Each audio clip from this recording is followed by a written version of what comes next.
Hello दोस्तों, good morning, नमस्कार। आप सभी का स्वागत है आप सभी के अपने यूट्यूब चैनल परीक्षा की शिक्षा में। आई होप कि आप सभी अच्छे होंगे और आपकी जो तैयारी है बढ़िया तरीके से चल रही है। तो जो बच्चा क्लास में फर्स्ट टाइम है, पहली बार नए बच्चों को बताते हैं हमारे चैनल पर आपकी बीएड परीक्षा 2024 की आपकी तैयारी है रेगुलर बेसिस पे करवाई जाए। तो जिसे भी तैयारी पूरी करनी है, कंप्लीट करनी है, क्या करेंगे, सबसे पहले तो चैनल को सब्सक्राइब करके हमारे साथ जुड़ जाएंगे और उसका बगल जो बेल आइकन है उसको ऑन कर लेंगे आप सभी लोग, ठीक है। क्लास का समय देखिए, जीके जीएस की जो क्लास है सुबह 10 बजे आपको डेली देखने को मिलती है। रीजनिंग की जो क्लास है आपको दोपहर को 1 बजे देखने को मिलती है। कला वर्ग की जो क्लास है आपको शाम को 4 बजे देखने को मिलती है। और जो हिंदी की क्लास है आपको शाम को 7 बजे हमारे यहाँ पे देखने को मिलती है, ठीक है। तो क्लासेस का जो शेड्यूल है आप सब लोग याद करके रखेंगे, इसी टाइम पर वो क्लासेस से जुड़ना है, अपनी तैयारी को जो है पूरा और कंप्लीट करना है साथियों, ठीक है। अगर आपका कोई डाउट है, कोई क्वेश्चन है, कोई क्वेरी हो तो आप हमें आके इंस्टाग्राम पर पूछ सकते हैं। परीक्षा की शिक्षा का इंस्टाग्राम का पेज है, नीचे डिस्क्रिप्शन आप स्पीकर का जो है लिंक मिल जाएगा। पीडीएफ और नोट्स के लिए हमारे टेलीग्राम का जो चैनल है उसको ज्वाइन कर लीजिए। परीक्षा की शिक्षा का ये भी है, नीचे डिस्क्रिप्शन आप स्पीकर इसका भी लिंक मिल जाएगा। तो यहाँ पे जाके आप क्या करेंगे, ज्वाइन हो जाएंगे। क्या है यहाँ पे, क्या है, डेली बेसिस पर आपको क्लास का जो अपडेट है वो मिलता रहता है और जब आपका एग्जाम का अपडेट होगा अभी आपको यहाँ पे दिया जाएगा, ठीक है। तो जैसे ही कुछ अपडेट आएगा सबसे पहले जानने के लिए आप वहाँ पे जुड़े रहिए, ठीक है। तो चलिए क्लास स्टार्ट करेंगे। ध्यान से के क्वेश्चन को देख के उत्तर देने की कोशिश करेंगे। कल के प्रैक्टिस सेट का हमने जो है देखिए 25 नंबर तक क्वेश्चन करवाए थे, आज उसके आगे के क्वेश्चन कराएंगे 26 नंबर से, ठीक है। तो एक एक क्वेश्चन को ध्यान से देख के उत्तर देने की कोशिश कीजिएगा। राइट आंसर का, ठीक है। क्या देगा, निम्नलिखित में से कौन सा भारत में श्रम के बारे में सही है उत्पादन के कारक के रूप में, बताइए। निम्नलिखित में से कौन सा जो है भारत में श्रम के बारे में सही है उत्पादन के कारक के रूप में। यह सबसे अधिक मात्रा में है, या सबसे कम मात्रा में है, या मामूली मात्रा में है, या कोई भी विकल्प सही नहीं है। तो देखिए, उत्पादन के कारक के रूप में जो आपका पहला वाला ऑप्शन दिएगा यह सबसे अधिक मात्रा में है। पहला वाला विकल्प आपका यहाँ पे राइट आंसर होगा, ठीक है। भूमि, श्रम, भौतिकी, पूंजी, मानव क्षमता उत्पादन के कारक है। श्रम भारत में उत्पादन का सबसे प्रचुर मात्रा में कारक है, ठीक है। भारत में कौशल विकास प्रयास का उद्देश्य उत्पादन के इस कारक का उपयोग करना है, ठीक है। क्लियर सभी को। चलिए अगला क्वेश्चन देखते हैं, आपका 27 नंबर बताने की कोशिश करेंगे साथियों। सही उत्तर क्या हो जाएगा, भारत में आर्थिक सुधारों के बाद से अर्थव्यवस्था के निम्नलिखित क्षेत्रों में से किसने सबसे ज्यादा बढ़ोतरी हुई है, बताइए। भारत के आर्थिक सुधारों के बाद अर्थव्यवस्था के निम्नलिखित क्षेत्रों में से सबसे ज्यादा बढ़ोतरी हुई है किसमें। इसका राइट आंसर आपका हो जाएगा साथियों, पहली पंचवर्षीय योजना, या दूसरी क्या है, प्राथमिक, द्वितीय या तृतीय, किस अर्थव्यवस्था क्षेत्र में सबसे ज्यादा विकास हुआ था। आपका राइट आंसर होता है तृतीय का अर्थव्यवस्था क्षेत्र में जो आपका दिया गया यहाँ पे सेल विकल्प आपका राइट आंसर हो जाएगा, ठीक है। पहली पंचवर्षीय योजना की शुरुआती वर्षों में जो है कारक लागत पर जीडीपी में प्राथमिक क्षेत्र यानी कि कृषि, वानिकी और लॉन्गिंग, मछली पकड़ना का योगदान सबसे बड़ा था। इसके बाद जो है तृतीय क्षेत्र और माध्यमिक क्षेत्र था, ठीक है। तृतीय क्षेत्र में परिवहन, संचार, अस्पताल, होटल, सॉफ्टवेयर सेवाएं इत्यादि शामिल है। भारत में आर्थिक सेवाएं और अब भारत में सकल घरेलू उत्पाद में प्रमुख योगदानकर्ता के बाद भी अधिकतम वृद्धि देखी गई है, ठीक है। तो तृतीय क्षेत्र आपका राइट आंसर हो जाएगा, ठीक है। क्लियर को। भारत में आर्थिक सुधारों के बाद से अर्थव्यवस्था के तृतीय क्षेत्र में जो है सबसे ज्यादा बढ़ोतरी हुई है, ठीक है। क्लियर है। चलिए अगला क्वेश्चन देखा होगा 28 नंबर बताने की कोशिश करेंगे साथियों। सही उत्तर का डॉक्टर बी आर अम्बेडकर द्वारा किस अनुच्छेद को जो है भारतीय संविधान का हृदय तथा आत्मा के रूप में वर्णित किया गया, बताइए। तो देखिए इसका सही उत्तर हो जाएगा साथियों आपका अनुच्छेद 32 को जो आपका दिया गया यहाँ पे सी वाला विकल्प आपका सही उत्तर हो जाएगा, ठीक है। क्लियर सभी को इसके बारे में। अनुच्छेद 32 जो है संवैधानिक उपचार का अधिकार प्रदान करता है, जिसका अर्थ है किसी व्यक्ति को अपने मौलिक अधिकारों को सुरक्षित रखने के लिए सुप्रीम कोर्ट यानी कि उच्च न्यायालय या उच्चतम न्यायालय में जाने का अधिकार है, ठीक है। जब जबकि सुप्रीम कोर्ट के पास अनुच्छेद 32 के अंतर्गत रिट्स जारी करने की शक्ति है, उच्च न्यायालयों को अनुच्छेद 226 के अंतर्गत इस्तेमाल शक्तियां दी गई है। अनुच्छेद 32 को जो है डॉक्टर भीमराव अंबेडकर द्वारा जो है संविधान की आत्मा और इसके बहुत दिल कहा जाता है, ठीक है। सुप्रीम कोर्ट ने इसे मूल संरचना सिद्धांत में शामिल किया है, ठीक है। चलिए अगला आपका देखेंगे 29 नंबर बताने की कोशिश करेंगे। संयुक्त रिक्त स्थान सरकार में राजनीतिक शक्तियों को अधिक से अधिक नागरिकों में विभाजित करती है। कुलीन तंत्र को, एक तंत्र को, धन तंत्र को, या लोकतांत्रिका को, किसको, बताइए। तो देखिए लोकतांत्रिका को जो आपका डी वाला विकल्प देगा आपका राइट आंसर, ठीक है। लोकतांत्रिक सरकार में जो है राजनीतिक शक्तियों को अधिक से अधिक नागरिकों में विभाजित की जा सकती है। ठीक है, याद रखिएगा। ठीक है, चलिए अगला आपका देखेंगे, आपका 30 नंबर बताने की कोशिश करेंगे। तो लघु पाषाण क्या होते हैं बताइए, लघु पाषाण आपके क्या होते हैं साथियों, इसका सही उत्तर क्या हो जाएगा। तो देखिए लघु पाषाण की अगर बात की जाएगी तो लघु पाषाण जो है पत्थर के औजारों को कहा जाता है। जो आपका ए वाला विकल्प देगा आपका पे राइट आंसर हो जाएगा। ठीक है, क्लियर होगा इसके बारे में। चलिए अगले क्वेश्चन में आपका देखें, 31 नंबर बताइएगा राइट आंसर का। चंपारण आंदोलन किस भारतीय राज्य में शुरू हुआ था, इसका राइट आंसर का बिहार में, उत्तर प्रदेश में, मध्य प्रदेश में या बंगाल में, इसका राइट आंसर क्या हो जाएगा। तो देखिए चंपारण सत्याग्रह जो है गांधी जी का सबसे पहला वाला आंदोलन था, इतना क्लियर है। और कहाँ पर हुआ था, तो आपका राइट आंसर हो जाता है बिहार राज्य में। जो आपका ए वाला ऑप्शन दिएगा आपका यहाँ पे सही उत्तर हो जाएगा। ठीक है, क्लियर होगा इसके बारे में। चलिए अगले क्वेश्चन बढ़ेगा, देखें 32 नंबर बताने की कोशिश करेंगे, राइट आंसर क्या होगा। 8 ग्रहों में मंगल सूर्य से कौन से स्थान पर स्थित है बताइए। 8 ग्रहों में मंगल जो है सूर्य से कौन से स्थान पर स्थित है, पहले स्थान पर, दूसरे स्थान पर, तीसरे स्थान पर या चौथे स्थान पर। तो देखिए सूर्य से उनकी दूरी में क्रमशः जो है पहले बुध आता है, शुक्र आता है, पृथ्वी आती है, उसके बाद चौथे नंबर पर जो आपका मंगल आता है, इतने याद रखिएगा। ठीक है, और हमारी जो पृथ्वी है पहले नंबर पर आती है, बुध जो है सबसे पहले नंबर पर, शुक्र जो है दूसरे नंबर पर। ठीक है, क्लियर से इसके बारे में।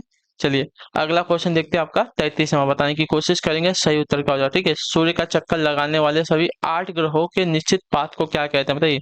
सूर्य के ग्रह का सूर्य का चक्कर लगाने वाले सभी 8 ग्रहों के सुनिश्चित पथ को जो है क्या कहा जाता है। तो इन्हें जो आपका देखिए कक्षा कहा जाता है, एक जो आपका दिया गया यहाँ पे सी वाला विकल्प आपका सही उत्तर हो जाएगा। ठीक है, क्लियर होगा इसके बारे में।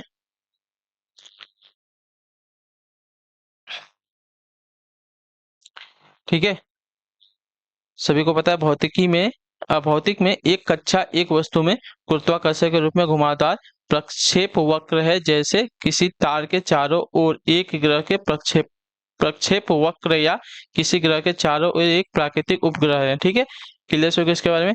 चलिए फिर अगले क्वेश्चन में आपका देखेंगे, 34 नंबर बताने की कोशिश करेंगे, राइट आंसर। मानव आंख के किस भाग पर छवि बनती है बताइए। रेटिना पर, कार्निया पर, आंख की नस पर या आंख की पुतली पर बताइए। मानव आंख की किस भाग पर छवि बनती है, तो आपका राइट आंसर हो जाएगा साथियों रेटिना पर बनती है। जो आपका ए विकल्प देगा आपका यहाँ पे सही उत्तर हो जाएगा। ठीक है, मानव आंख की रेटिना पर जो है आपकी छवि बनती है। ठीक है, क्लियर होगा इसके बारे में। चलिए अगला आपका देखें, 35 नंबर बताने की कोशिश करेंगे साथियों, सही उत्तर क्या है। जिस प्रक्रिया द्वारा शरीर से अपशिष्ट उत्पादों को हटाया जाता है, उस प्रक्रिया को आमतौर पर रिक्त स्थान के नाम से जो है जाना जाता है। किस नाम से, प्रजनन, श्वसन, मलोत्सर्जन या चूषण। तो आपका राइट आंसर हो जाएगा साथियों मलोत्सर्जन। जो आपका दिया गया यहाँ पे सी वाला विकल्प आपका यहाँ पे सही उत्तर हो जाएगा। ठीक है, क्लियर होगा इसके बारे में। जिस प्रक्रिया द्वारा शरीर से अपशिष्ट उत्पादों को जो है हटाया जाता है, उस प्रक्रिया को जो है आमतौर पर मलोत्सर्जन के नाम से जो है जाना जाता है। ठीक है, चलिए अगले क्वेश्चन पर आपका देखेंगे, 36 में बताने की कोशिश करेंगे साथियों, सही उत्तर क्या होगा।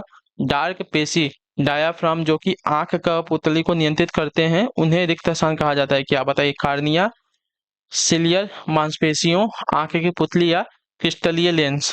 तो देखिए इसका राइट आंसर आपका हो जाएगा साथियों, इन्हें जो है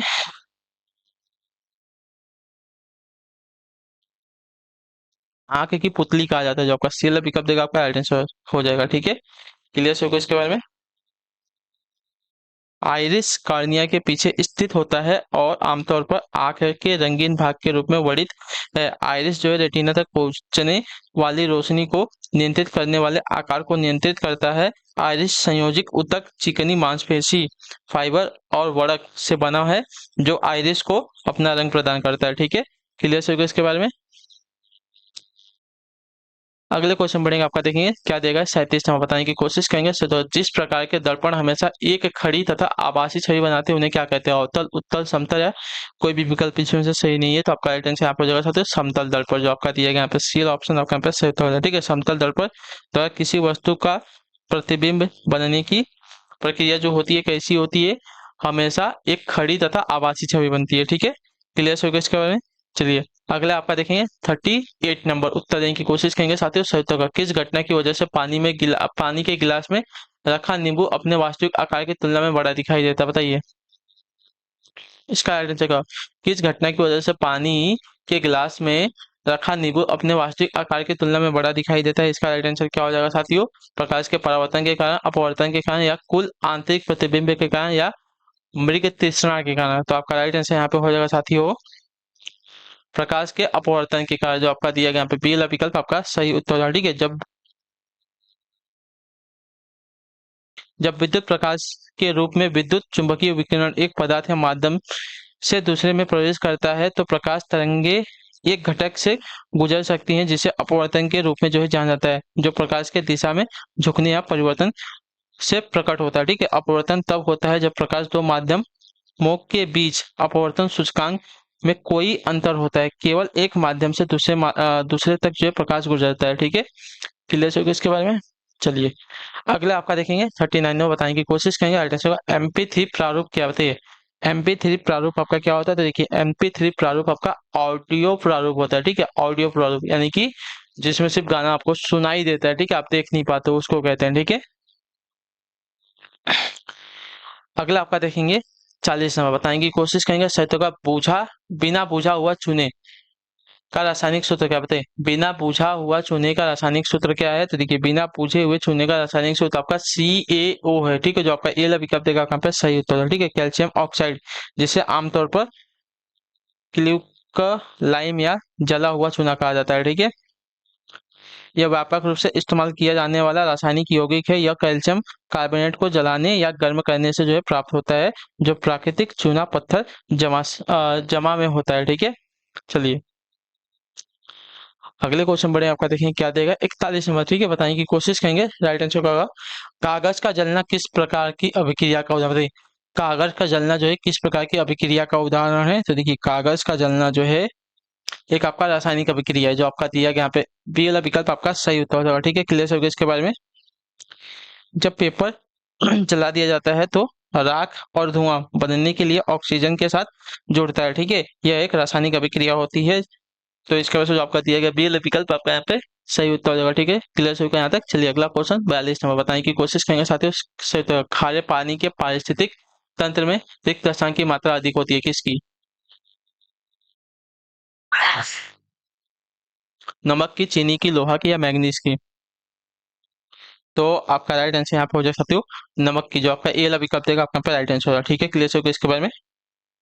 खारे पानी के पारिस्थितिक तंत्र में नमक की मात्रा सबसे अधिक होती है। ठीक है, अगला क्वेश्चन देखते हैं आपका 43 नंबर बताने की कोशिश करेंगे साथियों सही उत्तर क्या हो जाएगा। ठीक है, निम्नलिखित में से किसको कार्टूनिस्ट कॉमन मैन के चरित्र ने प्रसिद्धि दी थी बताइए? निम्नलिखित में से जो है किसको जो है कार्टूनिस्ट कॉमन मैन के चरित्र ने प्रसिद्धि दी है? तो आपका यहाँ पे राइट आंसर हो जाएगा साथियों RK लक्ष्मण को, जो आपका दिया गया यहाँ पे टी वाला विकल्प आपका यहाँ पे राइट आंसर हो जाएगा। ठीक है, क्लियर है। RK लक्ष्मण एक भारतीय कार्टूनिस्ट, चित्रकार और हास्यकार थे। ठीक है, वह द टाइम्स ऑफ इंडिया के लिए अपनी रचना the common man of and the दैनिक cartoon strip you said it के लिए जो है जाने जाते थे। ठीक है, चलिए अगला है आपका देखें 44 नंबर बताने की कोशिश करेंगे साथियों सही उत्तर का। ठीक है, 44 पे द्विफोकसी लेंस का आविष्कार किसने किया था बताइए? द्विफोकसी लेंस का आविष्कार किसने किया था? तो द्विफोकसी लेंस का आविष्कार आपका किया था साथियों बेंजामिन फ्रैंकलिन ने, जो आपका दिया गया यहाँ पे बी वाला विकल्प आपका राइट आंसर हो जाएगा। ठीक है, क्लियर हो गया इसके बारे में।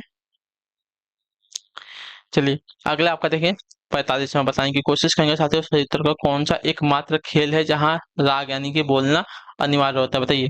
एकमात्र कौन सा खेल है जहां पर राग बोलना अनिवार्य होता है? कबड्डी, क्रिकेट, हॉकी, या कुश्ती? तो आपका राइट आंसर हो जाएगा साथियों कबड्डी में, जो आपका ये वाला विकल्प देगा आपका यहाँ पे सही उत्तर हो जाएगा। ठीक है, क्लियर हो गया इसके बारे में। ठीक, अगला क्वेश्चन देखते हैं आपका 46 में बताने की कोशिश करेंगे साथियों। तो मध्य प्रदेश में रिक्त स्थान की गुफाएं पूर्व ऐतिहासिक गुफा चित्रों तथा भित्ति चित्रों का बेहतरीन उदाहरण है। कौन सी? तो अजंता दिया गया, एलोरा दिया गया, भीमबेटका और एलिफेंटा। कौन सी गुफाएं वहां पे हैं? तो आपका राइट आंसर साथियों भीमबेटका की गुफाएं, जो आपका दिया गया यहाँ पे सी वाला विकल्प आपका सही उत्तर होगा। ठीक है, क्लियर है। भीमबेटका भारत के मध्य प्रदेश के प्रांत के रायसेन जिले में स्थित एक आपका पूरा पाषाणिक आवासीय पुरास्थल है। यह आदि मानव द्वारा बनाए गए शैल चित्रों और शैलाश्रयों के लिए प्रसिद्ध है। इन चित्रों को जो है पूरा पाषाण काल से जो है मध्य पाषाण काल के समय का जो है माना जाता है। यह चित्र जो है भारतीय उपमहाद्वीप में मानव जीवन के प्राचीनतम चिन्ह है। ठीक है, अगला आपका देखेंगे 47 नंबर, बताने की कोशिश करेंगे खिलाफत आंदोलन किस वर्ष जो है शुरू हुआ था। खिलाफत आंदोलन जो है किस वर्ष से शुरू हुआ था, इसका राइट आंसर क्या हो जाएगा। तो देखिए खिलाफत आंदोलन जो आपका शुरू हुआ था साथियों 1919 से 1920 के मध्य में, जो आपका दिया गया यहाँ पे सी वाला विकल्प आपका राइट आंसर होगा। ठीक है, खिलाफत आंदोलन 1919 और 20 में दो भाइयों शौकत और मोहम्मद अली के नेतृत्व में शुरू किया गया था। ठीक है, खिलाफ के बचाव में यह अभियान शुरू किया गया था। अच्छा, खलीफा के, ठीक है, खलीफा के बचाव में यह जो है अभियान शुरू किया गया था। यह भारतीय मुस्लिम समुदाय द्वारा खलीफा द्वारा शासित तुर्की साम्राज्य के समर्थन में एक साथ एकजुट होने का एक प्रयास था, जिस पर जो है यूरोपीय शक्तियों द्वारा हमला किया गया था। ठीक है, वर्ष 1992 में आंदोलन समाप्त हो गए थे। चलिए अगले क्वेश्चन पर आपका देखेंगे 48 में, बताने की कोशिश करेंगे साथियों साहित्य का an introduction of the dreamland नामक पुस्तक के लेखक कौन थे। An introduction of the dreamland नामक पुस्तक के लेखक की बात कर रहा है, कौन है यहाँ पे। तो आपका राइट आंसर यहाँ पे हो सकते हैं भगत सिंह, जो आपका दिएगा बी वाला विकल्प आपका सही उत्तर होगा। ठीक है, क्लियर है। चलिए अगले क्वेश्चन में आपका देखें 49 नंबर, बताने की कोशिश करेंगे साथियों 49 पे सही उत्तर क्या हो जाएगा। किस देश ने प्रांत सॉरी किस देश ने प्रशांत द्वीप समूह देशों भारत प्रशांत द्वीप समूह सहयोग फोरम के दूसरे शिखर सम्मेलन की मेजबानी की थी, बताइए। किस देश ने प्रशांत द्वीप समूह देशों भारत प्रशांत द्वीप समूह सहयोग फोरम के दूसरे शिखर सम्मेलन की मेजबानी की है। तो आपका राइट आंसर साथियों भारत ने, जो आपका दिया गया यहाँ पे बी वाला विकल्प आपका यहाँ पे सही उत्तर होगा। ठीक है, क्लियर हो गया इसके बारे में। इसमें जो है 24 देशों ने साथ दिया था। ठीक है, 24 देश जो इसमें शामिल थे, तो याद रखिएगा। अच्छा, इसमें जो है 24 देशों के द्वीप देशों शामिल थे। ठीक है, याद रखिएगा। अगला क्वेश्चन देखिए 50 नंबर, आखिरी क्वेश्चन, ध्यान से देख के बताने की कोशिश करेंगे साथियों। सही उत्तर क्या हो जाएगा। रिक्त अक्षांक का कॉक्स जो है बाजार दुनिया में सबसे लंबा समय तक अटूट समुद्र तट है, कौन सा बताइए। रिक्त अक्षांक का जो दिया गया है कॉक्स बाजार दुनिया में सबसे लंबा समय तक अटूट समुद्र तट है, कौन सा। तो आपका राइट आंसर यहाँ पे हो जाएगा साथियों बांग्लादेश का, जो आपका बेला पिकअप देगा आप यहाँ पे राइट आंसर हो जाएगा। ठीक है, कॉक्स बाजार जो है बांग्लादेश के चटगांव डिवीजन के तहत एक जिला है।